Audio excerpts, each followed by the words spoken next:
Welcome to the public AI for You Cafe today, April 21st at 3 p.m.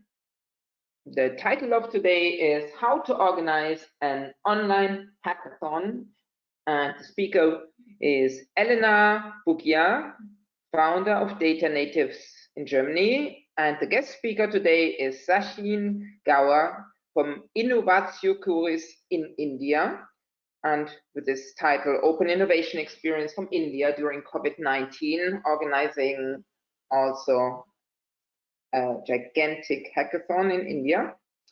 My name is Carmen McWilliams, and I'm the moderator and organizer. I'm the director of the company Grassroot Arts in Germany and partner in the European AI for You project, which also the cafe is part of. Please take notice that this session will be recorded. The link of the recording you'll find on the AI EU YouTube channel and on the AI for You platform. Please don't share any confidential information in this cafe session. All speakers express their personal views and opinions. This is not the official AI for You project opinion necessarily. So, as always, I welcome all the participants in this cafe. Thank you that you're all here at this time. I'm very happy, and I'm shortly introduce once more the cafe, so we let everybody come into the cafe. One moment. What is this AI for You web cafe about? It offers a series of live web sessions which will take place regularly. The cafe is an online forum to gain insights into the European AI scene. Participants get the chance to share knowledge and experiences and meet stakeholders from various areas of AI research and application. And also note that we always have an open call in a moment. Please contact me if you want to be a speaker in this cafe in the future. We are open to any topic related to AI and data and next generation research. So shortly, this is an interactive session. So if you feel like asking questions to the speakers, there is on the right side a panel which you can use and write in your questions. It's like there's a panel called Fragen, Questions, Chat, and you can write in. I see it and I will later read it to the speakers. And also you may raise your hand. There is a hand button, which I see as well. It means you would come on audio. I will give you the mic after the presentations and you can even ask your questions yourself. So now I start. I want to introduce again Elena. Hi, Elena. Are you here? Elena is a creative and practical, purpose-driven. Hi, Elena. I see you. Great. Elena is a creative and practical, purpose-driven professional with an entrepreneurial mindset and a demonstrated experience of working in art, tech, and business in the last decade. She has worked for established galleries and pioneering institutions, co-founded an event company and an art publication before founding Data Natives. She's particularly committed to supporting women and marginalized communities by helping them become established in tech professions. She's an analytical thinker, visionary, speaker, ecosystem builder, and connector, enabling people to lead themselves. Very important. Great. She has a multidisciplinary background with studies in economics, art, history, and modern and contemporary art from British universities. So, impressive. Hi, Elena. Great to see you. Hi. And I will give you now the speaker role. Sachin, I will introduce after you. Then it's time for him to speak. So now I give you, Elena, the moderator role. So feel free to show your presentation if you like. And of course, say what you like. It's show is yours. Thank you. It's still loading. Yes. Hello, everybody. Hello, and it's a pleasure to be here. Thanks so very much for inviting me, Carmen. I really enjoy being in this AI for EU cafe, and to learn more about what you're doing, and of course to talk to you about what I've been actually doing for the last couple of well, not even months. I was a little bit late to turn on my camera because I was busy taking screenshots of everything. Like I want to keep documentation of all of these online events. And somehow to feel connected, because like I know we're all here in isolation in a way, which will end hopefully soon, but basically, you know, the way that we can connect with people, and it motivates us to be close to people and to have discussions. So really thank you for providing this opportunity for us to be here and share our experiences, and all together discuss what we can do. So from my side, I've been running the economy in the natives. Two different projects. The Economy is a media platform focused specifically on data science, AI, and machine learning. So we have articles, opinion pieces, and white papers on these topics. And then the Natives is the community aspect of it. And we are organizing events globally in 50 key tech capitals. Actually, we are present in 2 in India, Mumbai and Bangalore. And at the same time, we also had a big conference, and I say had because the future of events is uncertain, which we organize every November, and we bring together 3,000 technical professional practitioners, mainly data scientists, machine learning experts, and artificial intelligence experts. And as I started with this talk, essentially what has happened and what we've seen happening. Oh, let me see how I can move my slides.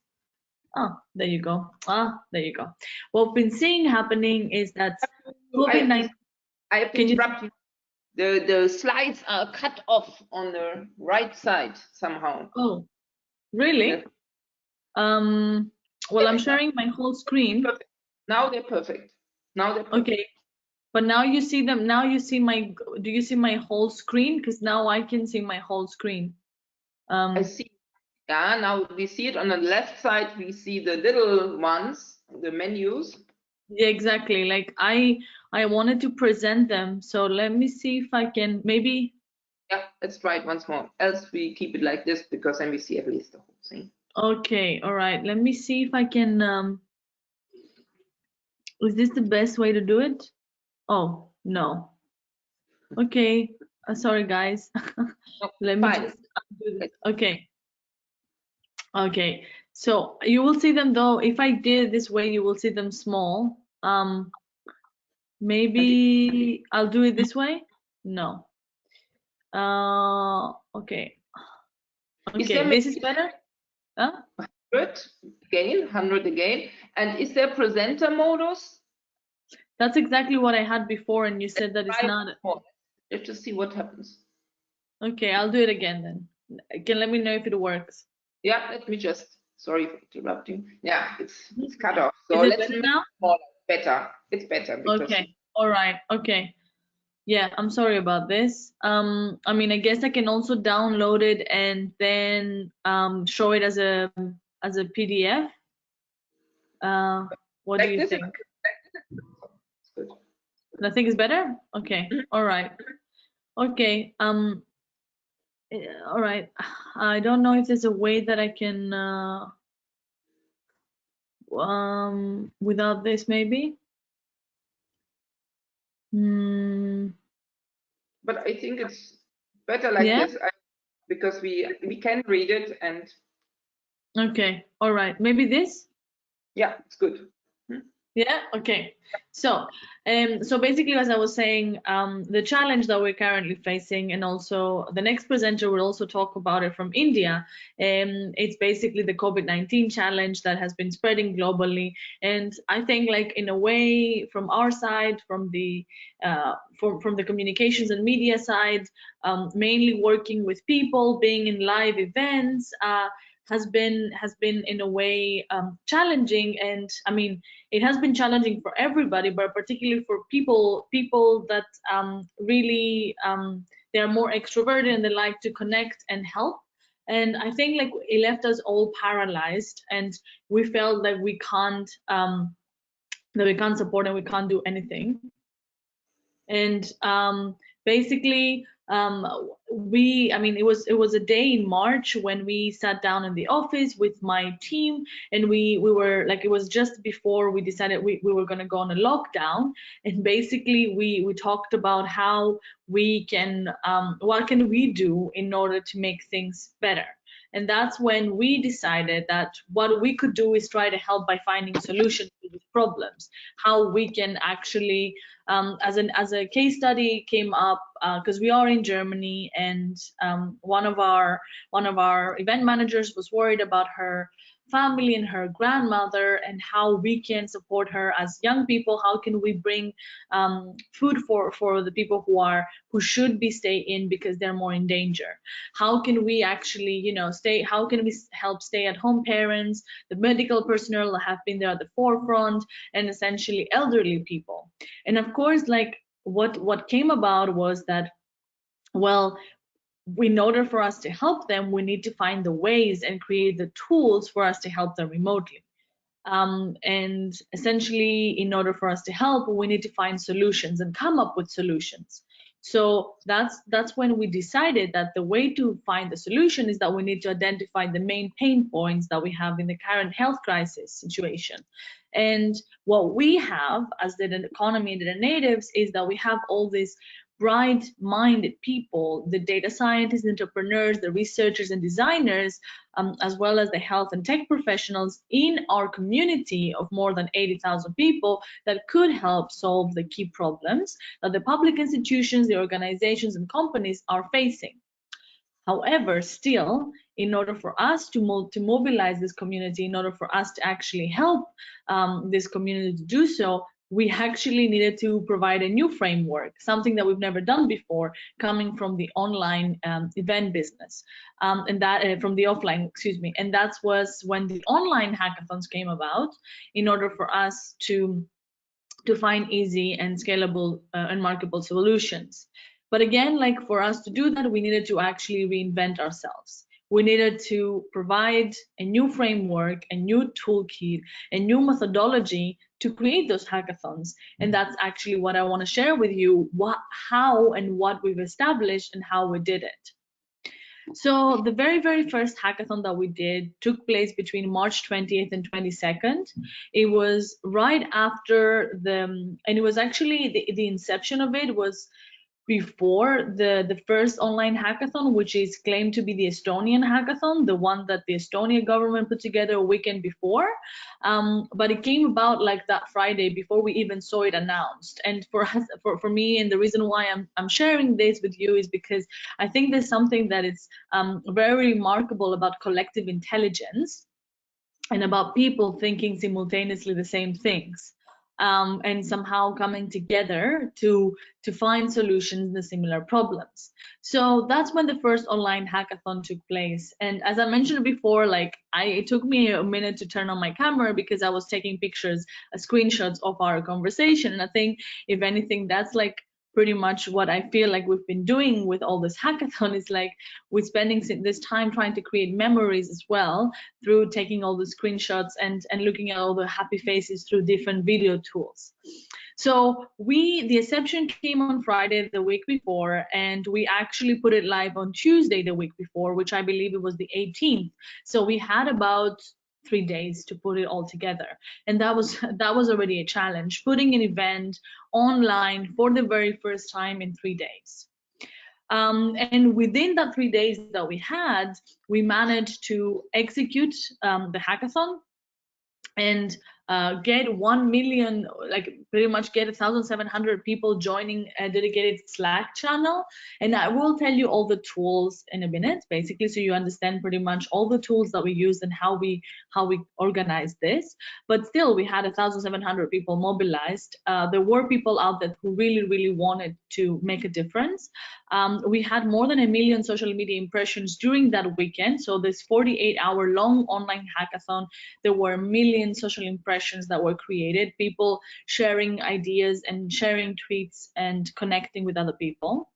And out of those 1,700 people, then 300 of them decided to form teams, and they came from all walks of life. That was one of the most impressive things, I think, and that's again a testament to the current situation that we're living, that basically people from 41 different nationalities came together and formed 30 teams and decided to find the solutions against the COVID-19 outbreak.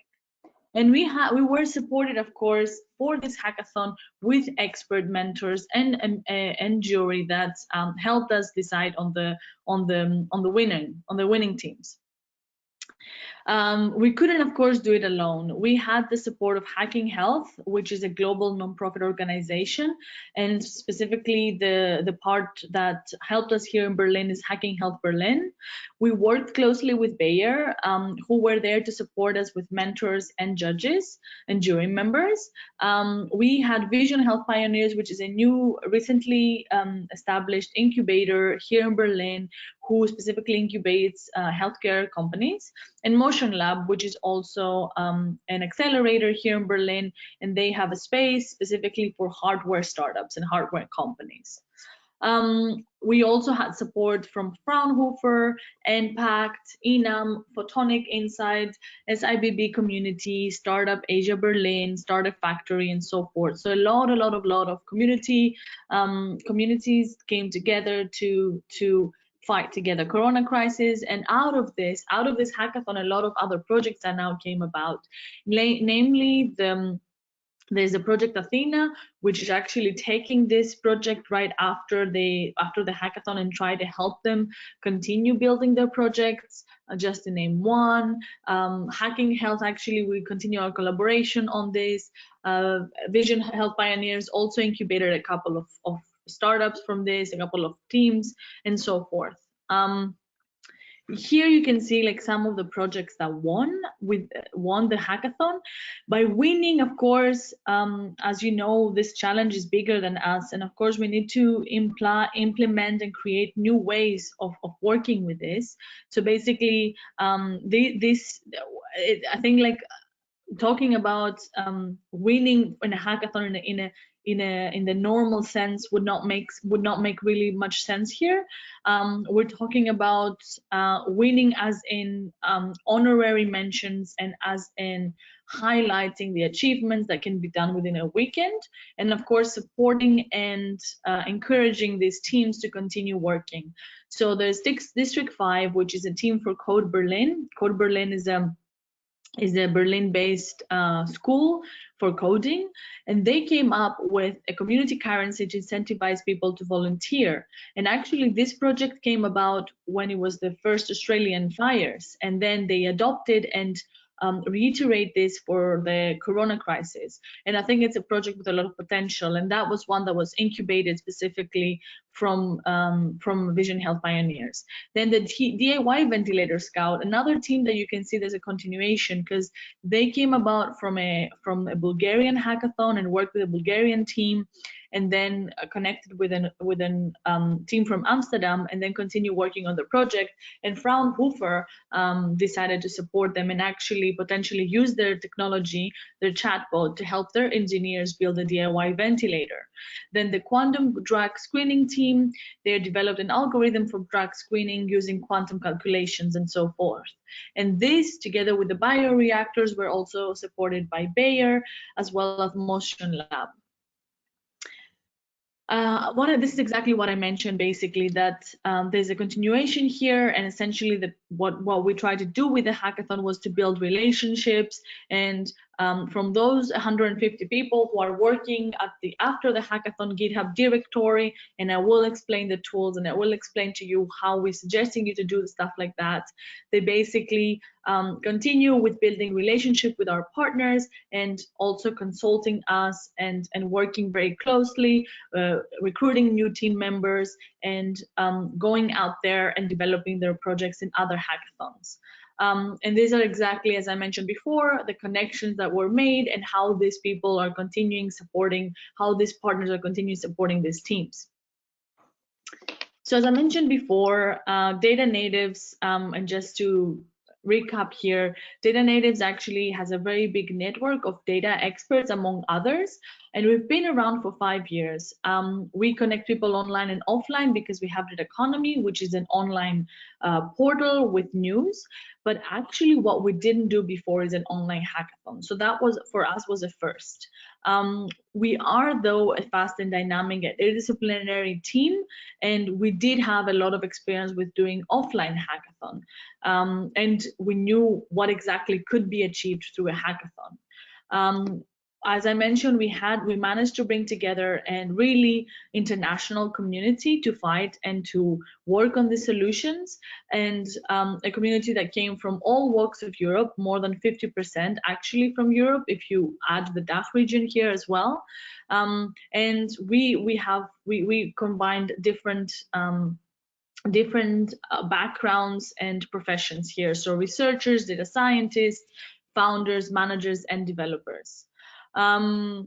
What we set out to do when we started this, and of course together with our partners that we bring and that we nurture and that we have an ongoing relationship with, and you can see some of them here, is we wanted to really set the foundation for us, at least, to figure out a way to support and move forward faster and find a solution faster, and prevent COVID-19 from happening.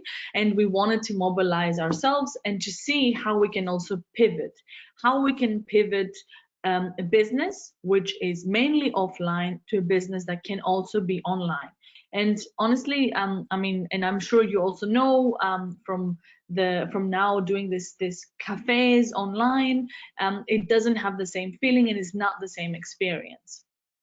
So after the first successful one, we embarked on another journey. We decided to have the second edition of Hackathon Greece, which took place between the 2nd and the 12th April, and we did it with the support of the Greek government. At the same time, we also collaborated again with Hacking Health to do Easter Hack, which was with Hacking Health and Charité.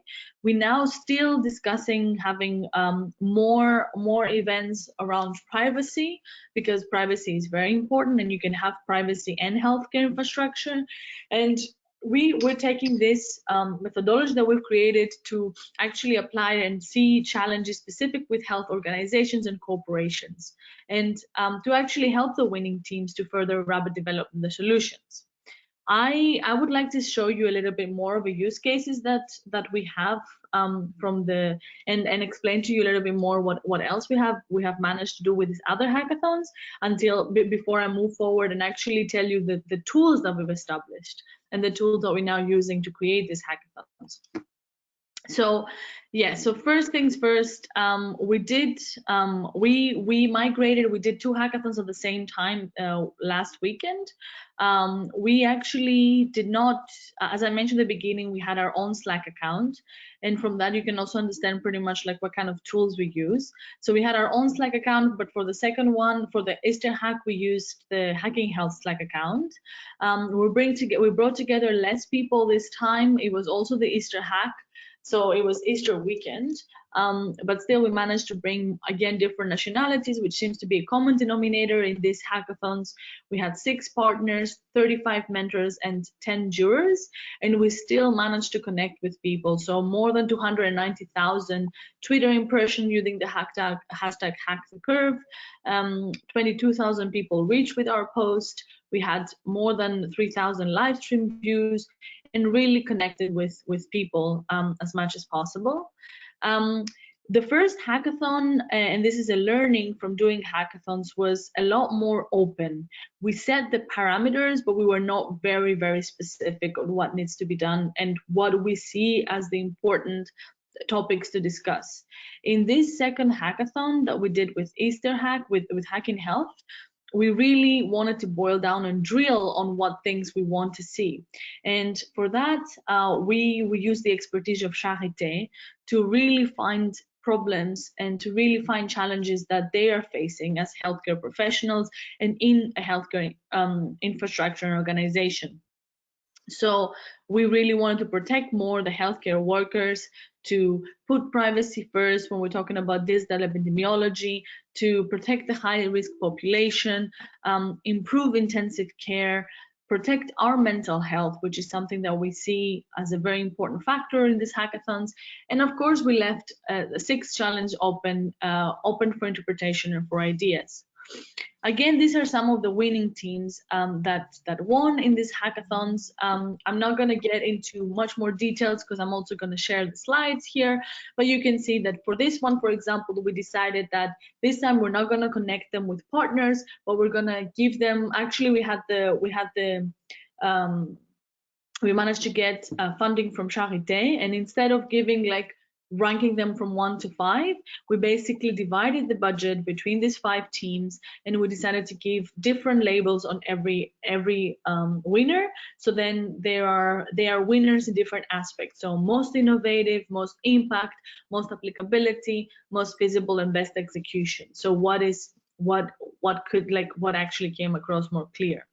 So that was the Easter hack, and at the same time we did the Hackathon of Greece, which was another online hackathon specifically focusing on Greece. So you see we're going from the more general one to the more specific now. And for Greece, we had similarly, we had the mission and the vision that we wanted to help and avoid the shortage of medical equipment, to caring for patients remotely, and really tackling the most pressing problems that Greece is facing specifically. Similarly, here you can see the challenges. Again, they are much more focused on the hospital care and healthcare professionals on one hand, so really about real-time capacity, supply chains, and demand management for hospitals. It's really about the practical aspects of this as it seems to be moving this situation. So about the national call center network, so how exactly can we pretty much make the national call center less busy and help them so that there's less stress. How can we create telemedicine solutions, or so essentially people who are unable to meet with healthcare professionals because potentially they're suffering from COVID-19. And again, from our perspective, open source hardware solutions and data analysis. So as I told you a little bit about the use case and what we've done so far, now I'd really like to drill in. I think you already have an understanding of the format and how those hackathons happened. I really like to involve you and invite you to understand more our tools and what we in the end decided to use. So for example, now I will take the Hackathon of Greece. So in that one, we decided, and by the way, we're also adapting now on tools, to use Slack, Zoom, GitHub, Airtable, and Mentority. So for example, with Zoom, we've decided that we're going to move away from Zoom from now on. So when we first started, we used a tool called BigMarker. BigMarker is an excellent tool, actually. It's probably one of the best for this purposes. However, BigMarker really requires a big bandwidth, and that's something that we couldn't work with. We moved to Zoom because Zoom actually it's easier to use, it's more adaptable, and that's why a lot of people are using it. However, there's a lot of limitations there as well. So even though it creates an interaction with participants that is much better, it also creates groups and segregation. It still feels that there's not a lot of networking capacity and capability from Zoom. And we also want to use a tool that is really more protective of our audience's data. Slack. So with Slack, actually, it's been a tool that has been used a lot previously, even before hackathons. It's one of the really nicest tools to use for creating channels and being able to message different people, namely team members, organizers, and get other informational updates. I guess the limitation with Slack, and I guess that taking it to the next level would be if we could actually use something like Slack that could be incorporated in the video conferencing tool, or perhaps a tool that actually would incorporate something between Slack and Airtable and Zoom. Again, this is probably for anyone out there who wants to get their hands dirty and potentially even work on a solution here for an ever-encompassing hackathon package. But basically, I think one of the challenges that our attendees faced was that they found it very difficult to move from Slack to Zoom to Airtable without getting lost in the way. And you know, that's probably one of the problems of online activities, is that it gets a little bit too crowded and it gets a little bit too hectic. And if you miss a message, it feels like you missed the whole story and you cannot go back. GitHub. GitHub can work very well with DevPost. Actually, from our side, we decided not to use DevPost. DevPost is a very good tool for online hackathon creation. We did not use it because of budget, because it actually requires a budget the more people you would like to have there. But actually, DevPost is a great tool to be able to upload all the projects that you're working on and to be able to showcase what you're doing. What we did instead is we tried to use GitHub. So GitHub is perfect for evaluating the code that you've created, and that can really help the jury members. Airtable, it's a recently new tool. I found a lot of people finding very, very frustrating, actually. However, for us, it's been super useful in two ways. A, is easier for forming teams, because you can actually form a team. Airtable is something between an Excel document, a live Excel document, and a team categorization. So it's easier for forming teams. You can actually say what you're missing, what kind of professions you're looking for, who else could join your team, who is the team lead, and so forth. And you can actually assign the challenges and the solutions that you want to provide. And last but not least, one thing that we added to the mix is Mentority, which is for our mentorship organization. Again, we found some bugs there too. I mean, it's super, super helpful, but it actually also requires a lot of more manual work than we expected. Let me now explain to you pretty much a little bit more about how we use Slack. So for Slack, for example, for the Greek hackathon, what we decided to do is really create a directory for people with information. Now you just see like our intro to Slack. This is pretty much how it was shared to the participants. But basically what we did is we created a lot of documentation and guidelines. What we found was super useful for the teams to be formed and for the organization of the hackathon to go as smooth as possible is over communicating. So creating guidelines with every little detail, and actually even though we over communicated, there seemed to be a lot of bugs in the system that we need to improve for the next step. What do I mean with that? Even with us communicating as much information as possible, there seems to be feedback that we should have provided a bit more guidance, for example, and more step-by-step procedures. So here with the Slack, what we did is we divided the channels to make it easy for everybody to know where to look for what.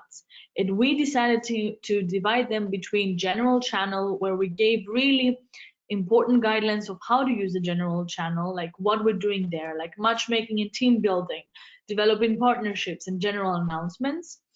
We specifically also mentioned that if you want to have anything else, like any funny memes or news or anything else, you should strictly put it on random. If you want any requests, if you're looking for someone, help, mentoring, etc., really do it on help desk. If you want advice for your challenge or the community, go to the advice. If you're looking for a teamie, go to Lonely. If you want to share your ideas, go to Ideas. So really try to create a strict guideline so we don't get lost. We also made it only for Greek-speaking space, so then we don't get confused with languages. And for updates, we made it clear that only organizers are allowed to post them.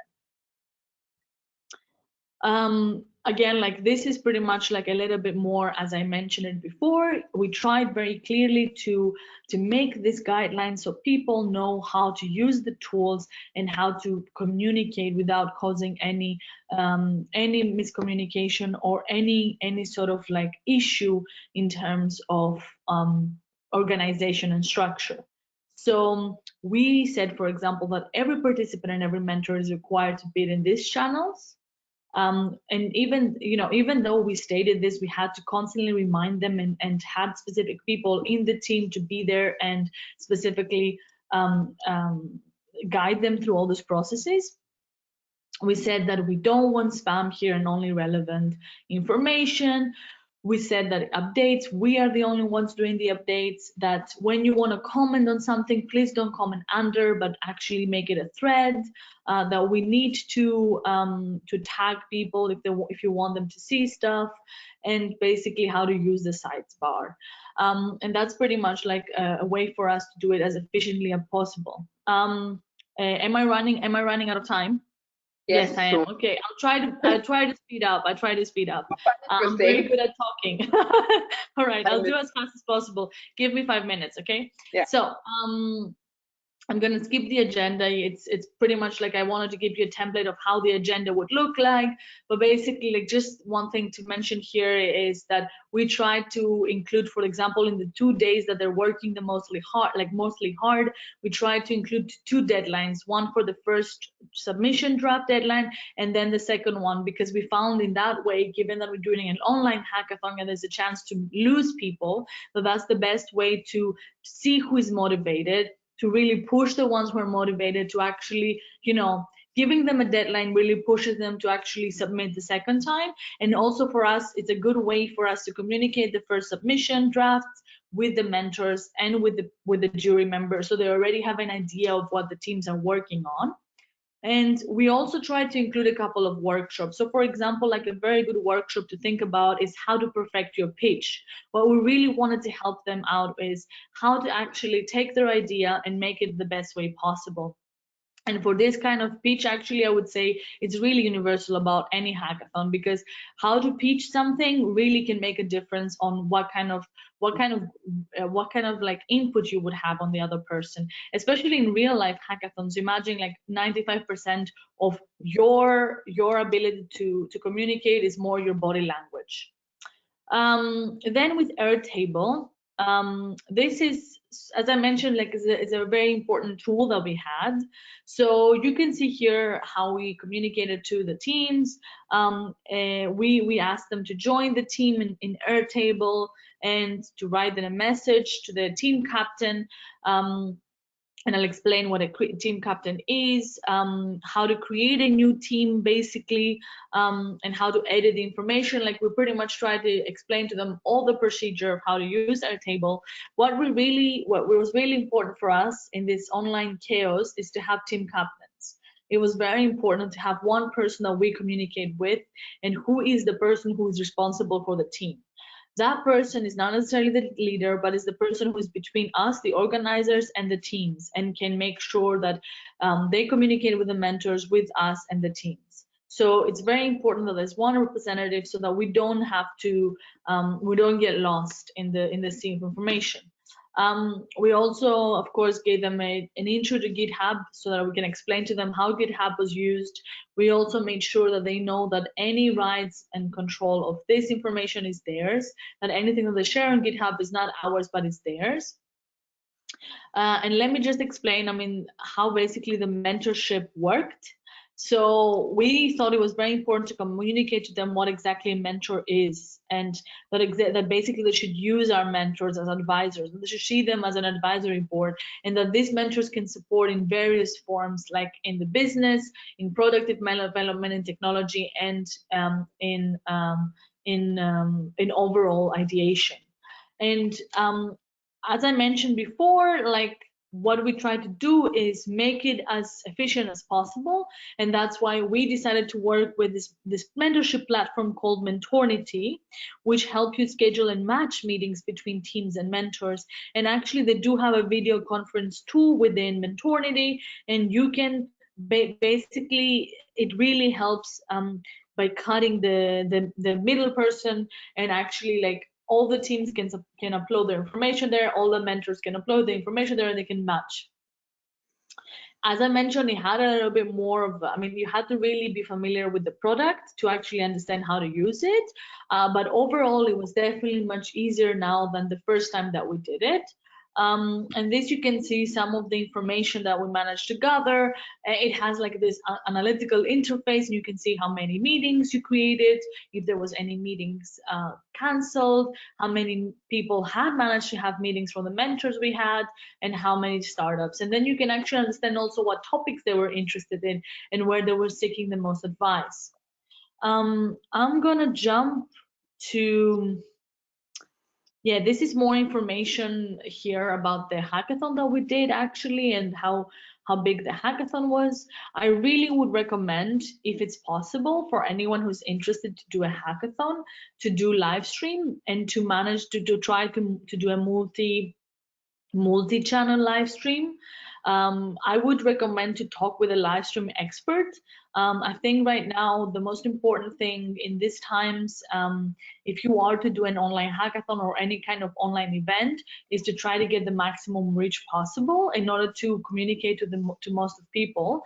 And we managed to do this by actually, especially on Facebook, by doing multi-channel live stream, which means by having the live stream shown by our partners as well, and that giving us more exposure to other followers. And that's also, I have to wrap up. You share the PowerPoint, we can share it, right?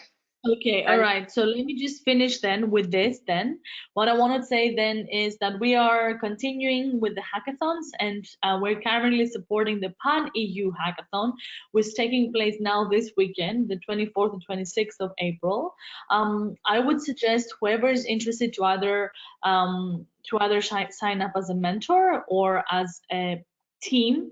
I think there's a great opportunity. They're giving more than 50K budget to winners. I think that could be a great opportunity for whoever is building a product that could be used, specifically in these Corona times. And I think it's also a great way for us Europeans, being here at the AI for EU Cafe, to connect with each other and to show solidarity. From bottom up, us together to overcome these difficult times. I think that's enough for me for now, at least. Maybe you have some questions. Yes, great. I allow also, this is super great, and most of the questions are, please share your slides. We need to. Okay. All right. So the slides will be shared to everybody, and they will afterwards. You will get it in your email. You get the link where the slides are. So there is more information, and I think also that Elena is ready. I would like to get the Indian guest speaker here, Sachin, because he also is waiting, and then we wrap up the questions. I bring the questions out. So hi, Sachin. I just shortly introduce you. One moment. Sachin Gaur is local coordinator of India EU ICT Standards Collaboration Project. He's double masters in mobile security and cryptography from Aalto University, Finland, and University of Taro, Estonia. He has been a keen technology innovator with 11 technology patents granted at USPTO. So I would like to give you the presentation. I'm very happy you are here. I'm now giving you, because we have the organizer of the largest Indian hackathon. Do you have it? Yeah, so thank you, Carmen. I believe you can see my slides. Not yet, one moment. I give you once more. Okay. We should see it, but we are not seeing it. Okay, no worries. Let me. You are the moderator. Yes. Super. Okay, let me try again, and hopefully it works. So you can see them now, right? So my topic is similar to Elena, and I will not spend a lot of time on technical details, but let me just tell you the bit of context. Like Elena, I have also been organizing offline hackathons. So especially Carmen, you mentioned about my background about EU project. So we have been doing IoT hackathons, okay? And in last several years, we have done 4 national level hackathons here in India. And from our hackathon, we also ended up, funding some center of excellences. And in those center of excellences, now there are also some interesting, IoT courses being organized. And now Government of India has also supported, those center of excellences to have a living lab. So in fact, they are now working with European collaboration as well. And in our last hackathon, one of the winning team was from one of the center of excellence. And with the work that they are doing in IoT, we are now having a lot of data, and now they're building, AI. So that's the kind of background where I'm coming from, Carmen. And you can see that this is from our January hackathon, that these are the winners, 4 people who built a pollution monitoring IoT device. And we were supposed to fly them to Germany, but then the corona happened, right? So normally the winner of our hackathon, they get a fully funded trip to a EU startup event. So that's the kind of work we have been doing in our project, focusing on 5G, IoT, and security. And I have also been involved, in Government of India's work on hackathons. So here in India, we have something called a Smart India Hackathon. And Government of India claims that it is the world's largest open innovation model, because every year we touch around 500,000 engineering students who participate. Personally, I have been a sponsor also of problem statements in this hackathon. So every year I'm funding deep learning problem statements, and that's why I also am a big fan of your web cafes. And while I was deep neck involved in these kind of hackathons and topics of IoT and AI, and Corona happened, right? And Elena mentioned about Estonia. So you also mentioned in my background about Estonia. So I also learned about Estonia. And I called up my friend in the government and said, we always do hackathons. Now is the time to hack Corona. So we developed this concept, like Elena said, in 3 days. So it took us, from planning to end, 7 days to organize this Fight Corona Hackathon. We had 5,400 submissions around those 9 categories and broadly 3 themes. So most of these hackathons which are inspired, I think now they have in EU also, EU versus virus. In Germany, they had Vir versus virus. The German was really big one, that was 43,000, and ours probably was around 20,000 people. And we had a good time finding innovations.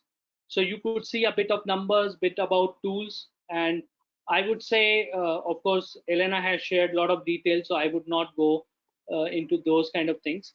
But if you remember, Carmen, our discussion, I was saying that, in these times, partnerships are a great way to have a force multiplier. And cyber, we don't have the restriction of space. So I could invite, my friends from Netherlands. They were part of jury from World Startup. We had a large company from US. They were part of the jury. We had Johnson and Johnson from Singapore, from the Asia Pacific. So we could actually, find the Indian solutions, but we could also connect them with global takers. So now my Dutch friends are evaluating to invest €250,000 in the winner of our hackathon, which was a AI-based solution for lung remote monitoring, lung and heart remote monitoring. And that's why I really like this model of internet, that, whether it's Netherlands or it's New York or it's Singapore, all can be there, and cyber is a great equalizer. And we could also have the UN. So UN has this special initiative called as UNTIL, which is UN Technology Innovation Lab. So we had all kind of partners who could join hands. We also use this Estonian tool Guana for monitoring. And, all of this happened as a voluntary effort. And like Elena, we also got a follow-up request. So we got from the highest level from the government in India, and they said that, we liked what you did, and they wanted us to do again. In fact, we are running it right now. So it's called Samadhan, and I'm running the track 1, which is a concept track. And this is just an overview of this concept track. If you are interested, you can go on this URL. It's live. We have received 2,500 ideas or proposals. So there are around some 9,000 people who are participating, and we have already shortlisted top 200 of them. And last time everybody was asking, what is the output of this hackathon? Can we see it publicly? So this time we changed the method a bit. We allowed or we asked people to submit all their proposals from day 1 on YouTube. So we had all the 2,500 submissions as YouTube videos. And right now, when we shortlisted 200 of them, we shortlisted them through a public voting. So which has already generated, 1 million views, in the round 1 selection. Now, when we are going for the round 2, today morning, we have uploaded, 185 out of those 200 shortlisted. And there is a public voting going on. Some 300,000 views have been generated in last 5 hours. I have given the YouTube channel link if you are interested in the Indian ideas on how Corona can be beaten. You are invited to have a look. And I would say, I could finish here, Carmen, because I know that we are running short of time. Thank you. Thank you. Wow, this was super fast. No, but thank you. I know you are New Delhi, and thank you for being with us. And now we saw from Berlin and from New Delhi all these hackathons.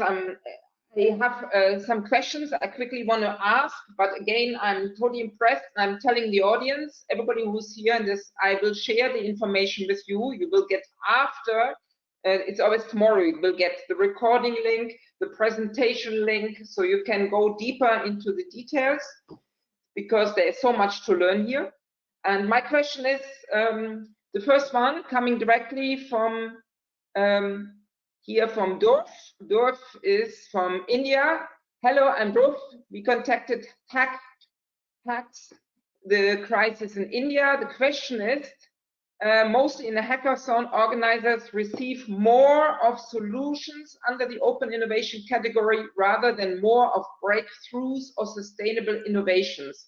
What is your suggestions to avoid such scenario and motivate more and more of sustainable and breakthrough innovation solutions?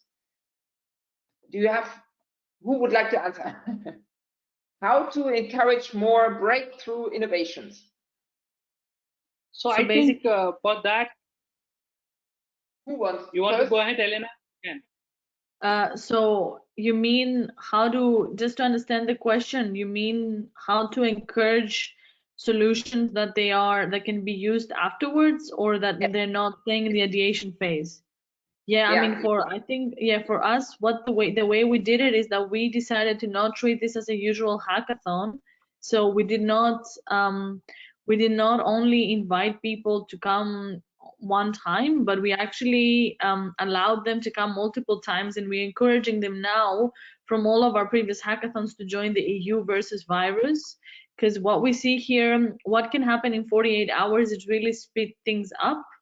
But in order to actually create real change, you need to be able to do this again and again and again. And that's why we're also considering for the future hackathons to have more mature companies who have already tested their product and potentially have a go-to-market approach. So that, because the point of the hackathon, I think one of the reasons why people are not trusting hackathons that much is because they see it as a fluff for companies to get ideas, and then they implement it themselves. And what we want actually is to empower the people who have the ideas to make companies and fuel the job market, make new products. That's what the long-term goal for us is, to really empower the people to become their own entrepreneurs and to actually make more, provide more job opportunities in the future. So yeah, that would be my 2 cents. Yes, thank you. And you want to say something, Sachin? What do you think? I think there are two things that I have learned, Carmen, from this. One is that partnerships can provide those link ups to carry forward the teams. Like Elena also said, if the solutions are more ready, it is better. So which means that we need to include more mature startups. And second thing I want to say is that instead of making it an event, we can make it as a program. So this is what we already did in our second edition. So we made it a bit longer. So we don't have to force people to be like a 48-hour thing. We can allow it to stretch, and we can allow them to work come out with more meaningful solutions. So that's my 2 cents. Yeah, because that's basically my worry. That's my question also. What's the main motivation to participate in a hackathon? Is it basically to get project money in the future, or is it to get reputation, or is it basically just goodwill?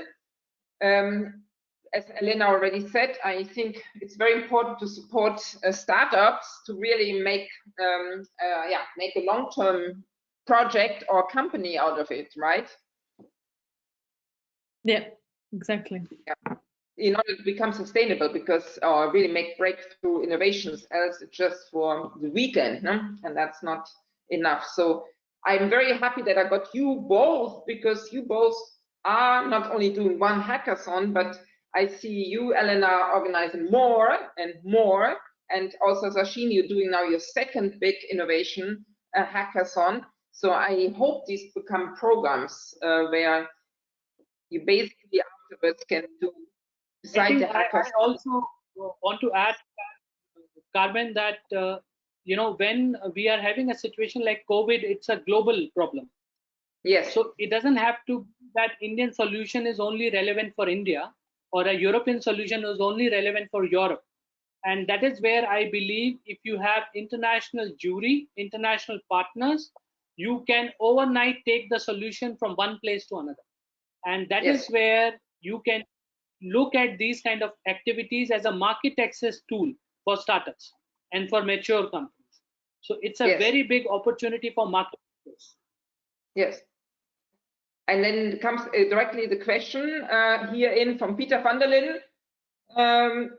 How do we recruit the best projects and the members of the jury? I mean, how do you recruit them? Because if you just recruit them from a company, then they will look for people to hire. How do you do this?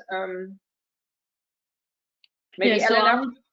So I would say from us, when it comes to the projects, there is an application process, and we've established actually two different members of jury that evaluates the first application process before we accept them, and then the second application process. So I mean, also I would say our aim is to help them become better every time. So essentially, when they first apply, we see the potential, and then we accept them, and then we expect with our feedback and the first jury members' feedback, to actually evolve what they created and to make it better until it reaches the second members of jury. And in terms of how we are recruiting the member of juries and the mentors in general is through our network of partners. We try to keep a good balance between industry and academia. We try to keep a good balance between more experienced people with less experienced people, because what experienced people bring to the table is, of course, a lot of knowledge. What less experienced people bring to the table is this drive and passion to do new things. So you need a good mixture of that too. So we try to have as much of an inclusion and diversity as possible, to be able to have a lot of different opinions and to be able to, in the end, find the best suitable process. What I would recommend, based on what we've learned so far, is that we need to establish these processes with a good time in between, because otherwise, if you it's very difficult, of course, within 2-3 days to be able to give a lot of time for the teams, but also for the members of jury and mentors to help, but as much as possible, because otherwise, if they are evaluating something that is really like done very fast, then you don't really have enough time to feel that you have evaluated in the best way possible and to provide to the team the best advice possible. Yeah, That would be my suggestion. Yeah. Thank you. And now I'll ask maybe you, Sachin, you want to give us an, you said in YouTube, we let the people now be the jury, or? Yeah, I think, see, our problem is that our team is smaller. Let's say we are around 15 people in my office. And to evaluate thousands of proposals, right, we have a big number here. And in general, I talked about Indian numbers in hackathons. We have 500,000 engineering students who participate regularly in such hackathons offline. So I thought, it is much better that we should use crowdsourcing also in evaluating. I would say not for selecting, but for rejecting or for eliminating. So that is the model that we are, evolving. So not just crowdsourcing ideas, but also crowdsourcing evaluation. And when we are to a manageable number, then of course, like Elena said, that we also have a large network here, and through our partners, we recruit those mentors and we recruit those jury members. And the idea of jury especially is to have those people who have equity in that idea. So imagine if you're a hospital owner and if you are sitting on the jury, maybe you can give a pilot opportunity to that startup. So we make sure that to bring those jury members who can have equity in that idea. Yes. Okay. Thank you. As time is running, I could go. I have so many questions, I can tell you, but I think the time is running, and as we promised, we always make it an hour. I thank you, and I thank also everybody of the audience that you all there. As I promised, I will give you all the information. Who's really deeply interested should connect directly to the speakers, because I think that's the idea why everybody is here, is like to show and to connect.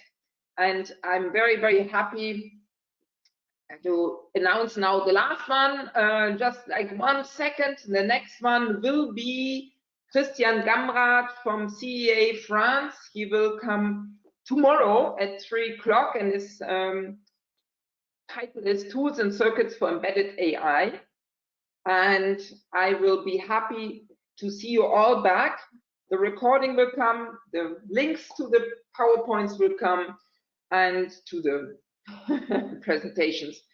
And thank you very much. Have a good afternoon and see you soon. No? Thank you. Super. Thank you. We are fan of your webinars. Thank you. It was great. Thank you so much. See you soon. Bye. Bye.